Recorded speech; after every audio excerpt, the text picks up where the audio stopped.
Hello guys, pag-usapan lang natin si Catherine Bernardo at Mayor Mark Alcala. Ayon kasi sa bali-balita, OMG, Catherine Bernardo at Mayor Mark Alcala spotted last night at Melo's Steakhouse. Nasa second floor. Totoo ba? Ayon kasi sa bali-balita, si Catherine Bernardo lang ang spotted. Pero nasa private second floor daw. Doon sila naka-room. Grabe nga naman kasi ang balita na talaga hanggang ngayon ay binabantayan umano ng mga tambay sa social media sina Catherine Bernardo at Mayor Mark Alcala.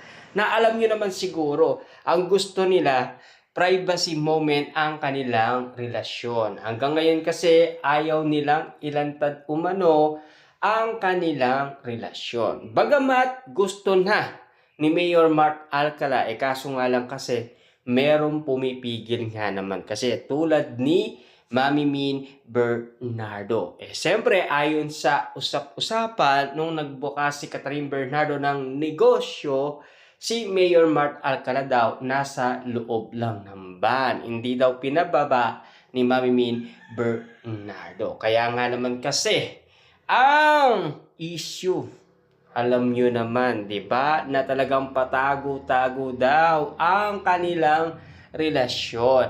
Yan kasi ang mga haka-akang pinag-uusapan sa social media. Hanggang ngayon, wala pa kasing matinding resibo na kung bakit hindi pa umaamin sina Mayor Mark Alcala at Catherine Bernardo. Subalit may bali-balita tungkol naman kina Daniel Padilla at Kyla Estrada spotted sa Clark Airport.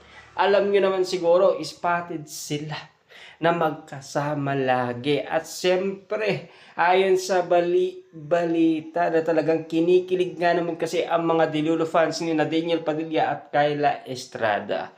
Siyempre, nabubusit naman kasi ang mga Dilulo fans ni na Catherine Bernardo at Mayor Mark Alcala. Lagi na lang kasing patago-tago na para daw silang daga.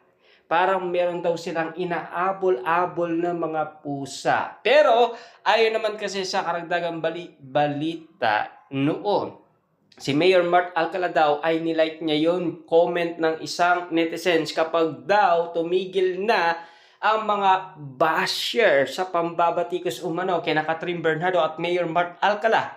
Sila ay lalantad na. Siyempre kapag hindi ka lumantad, patuloy pa rin ang pambabatikos nila. Kasi alam nyo naman siguro nabubusit na kasi ang maraming tao. Kita nyo naman no, nung lumantad umano sina Catherine Bernardo at Mayor Mark Alcala, ayon sa bali-balita, noong sila ay nagkita umano sa NAIA at sila ay papunta ng Australia. Doon sila pinagkaguluhan, pinagpestaan at pinag-usapan. Lalo-lalo na, todong-todo ang batikos umano kay Catherine Bernardo dahil ang chismis daw ay katotohanan. Bagamat merong naglinaw sa atin ng impormasyon patungkol umano sa sinasabing spotted daw ang dalawa ayon sa matalik na kaibigan ng pamilyang Bernardo, pinagdikit lang daw, hindi daw makatotohanan.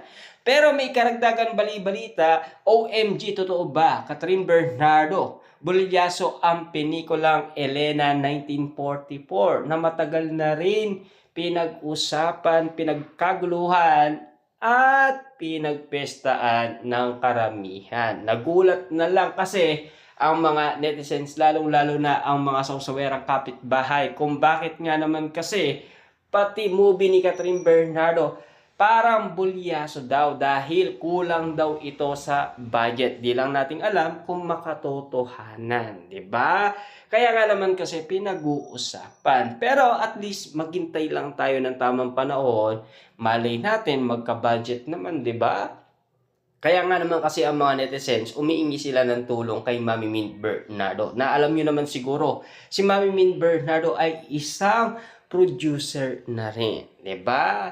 Kamakailan lang naipalabas ang Aunt Murray na ginawa nila. Grabe nga naman kasi dahil gusto nga naman kasing umingi ng tulong ang mga netizens para suportaan daw ni Mami Min Bernardo ang movie ni Catherine Bernardo na Elena 1944. Ayon pa sa bali-balita, OMG Catherine Bernardo at Mayor Mark Alcala, kailan nga ba sila lalantad sa publiko. Ayon kasi sa bali-balita, compare sina Mayor Mark Alcala at Catherine Bernardo kina Daniel Padilla at Kyla Estrada na talagang hindi nililihim ang kanilang relasyon, na talagang pinapakita nila ang kanilang arutan at kulitan, lalong-lalo na ang kanilang sweetness sa isa't isa, lalong-lalo na ang lambingan nila sa isa't isa.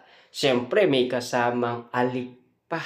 'Di ba? Inalikan kasi ni Daniel Padilla sa pisngi si Kyla Estrada na kinagulat ng publiko, na talagang kinilig nga naman kasi ang mga Dilulu fans sa ginawa umano ni Daniel Padilla. Kaya nga naman kasi inaasaan na ng karamihan kung sakasakali ba lalantad na ba sina Catherine Bernardo at Mayor Mark Alcala. Sapagkat magkaiba man ang sitwasyon ni na Mayor Mark Alcala at Catherine Bernardo sa sitwasyon naman ni na Daniel Padilla at Kyla Estrada, kasi artista yung dalawa, yung isa artista yung isa, kaso nga lang mayor naman yung isa, 'di ba? Mahirap nga naman kasi ipagkumpara dahil magkaiba ang sitwasyon. Ayon naman sa karagdagang bali-balita, exclusive, Catherine Bernardo at Mayor Mark Alcala spotted together sa fine dining resto Heartlands na ba, na talagang pinag-uusapan pero hindi naman pala makatotohanan. Kasi fake news lang daw ang nasabing kumalat na video at photos kina Catherine Bernardo at Mayor Mark Alcala. Awig lang, pero hindi naman talaga sila yun, di ba? Ayon kasi sa mga kumakalat na bali-balita. May karagdagan pang bali-balita, OMG, totoo ba? Catherine Bernardo at Mayor Mark Alcala nagli-live-in na. Ayon kasi kay Christy Permin, hindi daw makatotohanan ng bali-balita nagli-live-in na sina Mayor Mark Alcala at Catherine Bernardo dahil lagi daw nandoon si Mami Min Bernardo sa condominium ni Catherine Bernardo. Parang wala naman nangyari, na talagang binalikan yung dating usap-usapan, yung paglayas ni Catherine Bernardo sa Casa Bernardo. Na alam nyo naman siguro, tila ganun din ang sitwasyon. Si Mami Min Bernardo din ang nag-aasikaso sa pagkain ni Catherine Bernardo, saka yung mga maruruming damit niya dinadala sa Casa Bernardo. At ayon pa sa update sa atin ni Christy Permin, nandoon pa ang maraming gamit ni Catherine Bernardo sa Casa Bernardo, hindi naman nilipat. Ayon kasi sa update sa atin ni Christy Permin, di ba?